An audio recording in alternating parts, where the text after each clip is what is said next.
là, on laisse des amphis. Avec Jean-Luc Mélenchon, dire la négation d'Israël. On laisse des amphis ou des facs où on appelle à dénoncer. Je veux dire, quand même, on marche sur la tête.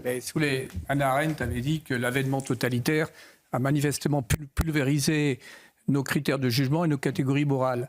Ce qui se passe dans les universités françaises, c'est exactement cela. C'est le syndrome totalitaire. Et vous avez une forme de lignage, parce que c'est pas nouveau. Si on remonte un petit peu à quelques années, Camus, qui avait d'ailleurs été défendu par Hannah Arendt dans son combat contre notamment Sartre, qui était un tenant quand même du marxisme-léninisme. Après, vous avez eu le trotskisme, l'apologie du maoïsme, des intellectuels qui saluent l'installation de Khomeini en Iran.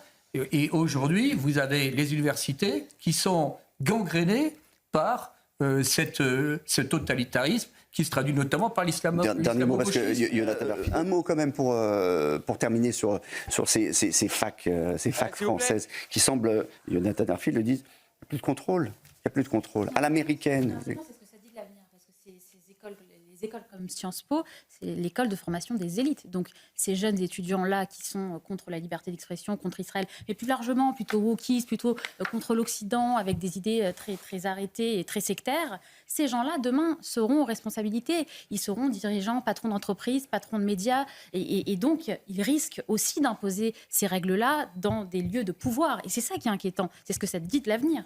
Tu as tout à fait raison. Donc le combat idéologique, j'ai écouté Manuel Valls qui disait qu'il faut maintenant porter le combat idéologique contre ces gens-là et qui ont noyauté les universités, les IEP depuis des années et qui sont sur des lignes totalitaires.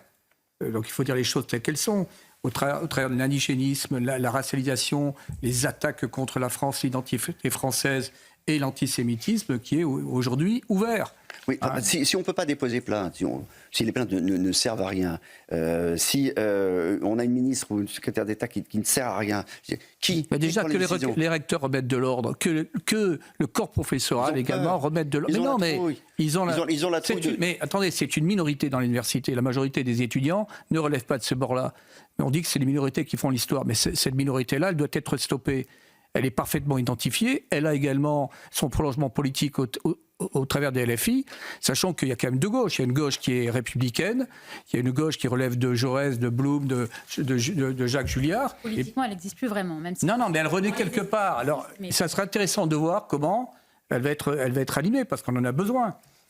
Pour contrer ces gens-là, il faut aussi que cette gauche-là s'exprime. Donc